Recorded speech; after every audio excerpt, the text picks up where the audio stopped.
Hello and welcome back to news segment जिसमें हम लोग बात करेंगे। हम लोगों ने लास्ट लेक्चर में बात किया था, हर्षवर्धन का काल खत्म हो गया था। उसके बाद हम लोगों ने जैनिज्म बुद्धिज्म कवर किया। उसके बाद अब जब हर्षवर्धन का काल खत्म हुआ तो उसका जो मेन क्षेत्र था कन्नौज, उसके लिए त्रिपक्षीय संघर्ष स्टार्ट हो जाएगा। और उस त्रिपक्षीय संघर्ष में अब देखेंगे जीत किसकी हुई।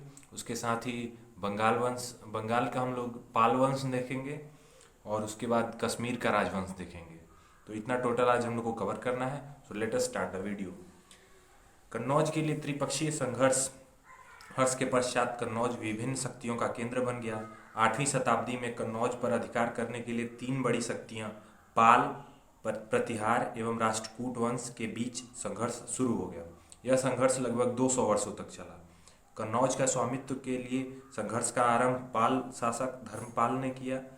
इस त्रिपक्षीय संघर्ष का कोई निर्णायक परिणाम नहीं निकला, परंतु त्रिपक्षीय संघर्ष के फलस्वरूप कन्नौज पर अंतिम रूप से गुर्जर प्रतिहार शासकों का अधिकार हो गया। तो अंततः गुर्जर प्रतिहार शासकों ने कन्नौज पर अधिकार कर लिया। इसके साथ ही हर्षवर्धन का काल तो खत्म ही हो गया था। अब हम लोग बंगाल का पाल वंश देखेंगे। तो बंगाल का पाल वंश ह्वेन-सांग ने अपने यात्रा वृत्तांत में लिखा है कि 8वीं शताब्दी के मध्य में बंगाल में 4 राज्य थे: पुंडवर्धन, कर्ण, सुवर्ण, समतट एवं ताम्रलिप्ति। ये उतना इम्पोर्टेंट नहीं है, लेकिन इसके साथ ही जो पाल राज्य थे बंगाल में ही राज्य करने वाले, वो बहुत इंपॉर्टेंट है कि पाल शासकों के साम्राज्य का विस्तार संपूर्ण बंगाल, बिहार तथा कन्नौज तक था। उनका शासन खाड़ी से लेकर दिल्ली तक तथा जालंधर से लेकर विंध्य पर्वत तक फैला हुआ था। प्रमुख शासक इसके थे गोपाल, धर्मपाल, देवपाल, महिपाल, रामपाल इत्यादि। तो प्रमुख शासक जो थे गोपाल 750 से 770 ईस्वी तक। 8वीं शताब्दी में के मध्य बंगाल में अशांति एवं अव्यवस्था फैली हुई थी। बताया जाता है कि बंगाल में फैली अशांति को दबाने के लिए कुछ प्रमुख लोगों ने गोपाल को राजा बनाया। गोपाल बौद्ध धर्म का अनुयायी था।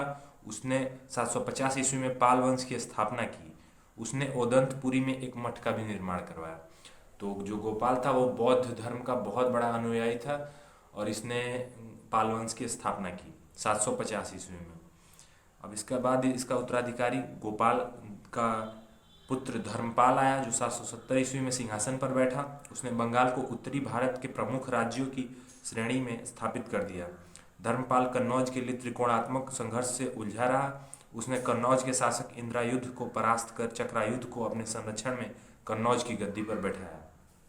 तो इसकी राजधानी पाल वंश का जो था बंगाल का पूरा ये कन्नौज तक ये था, शासन था। इस वजह से उसने धर्मपाल ने अपने अपने अपने ही संरक्षण में उसको बैठाया। इंद्रायुध को परास्त कर चक्रायुध को अपने संरक्षण में कन्नौज की गद्दी पर बैठाया। धर्मपाल ने चक्रायुध को गद्दी पर बैठाने के साथ भव्य दरबार का आयोजन किया। अब ये सब उतना इम्पोर्टेंट नहीं है। इसमें जो इम्पोर्टेंट है वो इसका है, जो आखिरी शासक है रामपाल, वो महिपाल के बारे में जान लेंगे। महिपाल को पाल वंश का दूसरा संस्थापक माना जाता है। उसके काल में राजेंद्र चोल ने बंगाल का आक्रमण किया तथा पाल शासक को पराजित किया। उसने बौद्ध भिक्षु अतीसा के नेतृत्व में एक धर्म प्रचारक मंडल तिब्बत भेजा। रामपाल 1075 से 1120 ईस्वी। पाल वंश का अंतिम शक्तिशाली शासक रामपाल को माना जाता है। उसके शासनकाल में क्यावर्तों का विद्रोह हुआ था, जिसका उल्लेख संध्याकर नंदी द्वारा रचित रामचरित पुस्तक में मिलता है। रामपाल के बाद कुमारपाल, गोपाल तृतीय एवं मदन पाल ने लगभग 30 वर्षों तक शासन किया। और अब हम लोग पालकालीन संस्कृतियां के बारे में जानेंगे। पाल शासक बौद्ध धर्म के अनुयायी थे पूरी तरह से। उस काल में संत रक्षित, कमलशील और दीपंकर नामक विद्वानों ने तिब्बत की यात्रा की। पाल कलाकारों को कांस्य मूर्तियों बनाने में महारत हासिल थी। बौद्ध धर्म के महायान और ब्रजयान संप्रदायों के प्रभाव से पाल शासन काल में मूर्तिकला का विकास हुआ। इस कला के प्रमुख केंद्र थे नालंदा, बोधगया और कुर्किहार। अब बंगाल का ही एक सेन वंश है। सेन वंश भी बहुत इंपॉर्टेंट है। पाल वंश के पतन के तुरंत बाद बंगाल के शासन की बागडोर सेन राजवंश के हाथों में आ गई। सेन वंश की स्थापना सामंत सेन ने राढ़ नामक स्थान पर की। तो सामंत सेन ने इसकी स्थापना की, सेन वंश की। इसका प्रमुख शासक हम लोग देखेंगे विजय सेन 1095 से 1158 ईस्वी तक। विजय सेन सामंत सेन का ही उत्तराधिकारी था।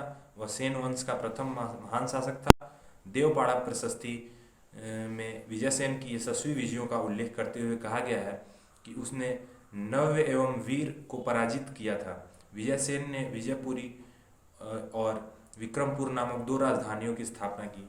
उसकी उपलब्धियों से प्रभावित होकर श्री हर्ष नामक कवि ने उसकी प्रशंसा में विजय प्रशस्ति काव्य की रचना की। इसके बाद बल्लाल सेन 1158 से 1178। बल्लाल सेन विजयसेन का उत्तराधिकारी था। लघु भारत एवं बल्लाल चरित ग्रंथ से यह प्रमाणित होता है कि बल्लाल का अधिकार मिथिला और उत्तरी बिहार पर था। उसका शासन उत्तरी बिहार और मिथिला पर था बल्लाल सेन का। बल्लाल सेन ने गौडेश्वर, परमाहेश्वर, निशंकर जैसी उपाधियां धारण की। इसके बाद हम लोग कश्मीर के कुछ राजवंश के बारे में देखेंगे। कश्मीर के राजवंश। कश्मीर के हिंदू राज्य के विषय में कल्हड़ की राजतरंगिणी से जानकारी प्राप्त होती है।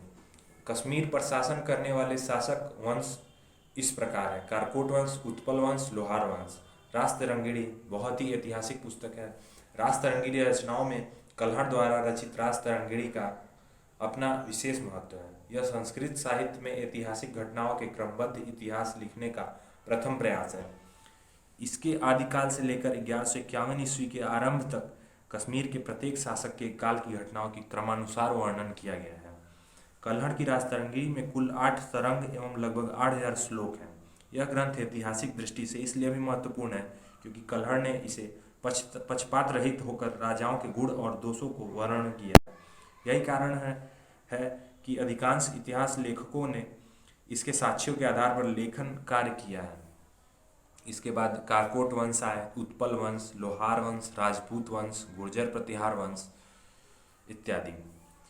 अब इसके साथ ही हम मध्यकाल में हम लोग एंटर करेंगे और ये पूर्व मध्यकाल हमारा कंप्लीट हुआ और इसमें कुछ अभी बचा नहीं है और कुछ क्वेश्चन आंसर देख लेते हैं कि निम्नलिखित में से कौन सा एक काकतीय राज्य में अति महत्वपूर्ण समुद्र पत्तन था? कौन सा क्षेत्र समुद्र पत्तन के रूप में प्रसिद्ध था? तो वो मोटुपल्ली। और कुछ प्रसिद्ध स्थान है जैसे बोधगया। बोधगया कहाँ पर है? तो बोधगया विदर्भ, खजुराहो, भोपाल, शिरडी। ये सब क्वेश्चन बहुत इंपॉर्टेंट है, एग्जाम में अक्सर पूछता है। तो और क्वेश्चन है, निम्नलिखित में से कौन त्रिकोणात्मक संघर्ष का हिस्सा नहीं था? तो जो त्रिकोणात्मक चोल नहीं थे उसमें पाल वंश, प्रतिहार वंश, राष्ट्रकूट वंश ये सब थे। त्रिकोणात्मक संघर्ष किसके लिए हुआ था? तो कन्नौज के लिए हुआ था। ये यूपीपीसीएस प्री में 2015 में पूछा गया सवाल। ह्वेनसांग किसके शासनकाल में भारत आया? चंद्रगुप्त द्वितीय, जिसको हम लोग विक्रमादित्य भी कहते हैं। चीनी लेखक भारत का उल्लेख किस नाम से करता है? तो चीनी लेखक जो ह्वेनसांग है वो सीयूकी नामक पुस्तक लिखता है, ग्रंथ, वो ह्वेनसांग का ग्रंथ है। तो that's it for the today guys. आगे हम लोग संगम पीरियड के बारे में बात करेंगे, संगम काल क्या है, कब से कब तक था। तब तक के लिए जय हिंद।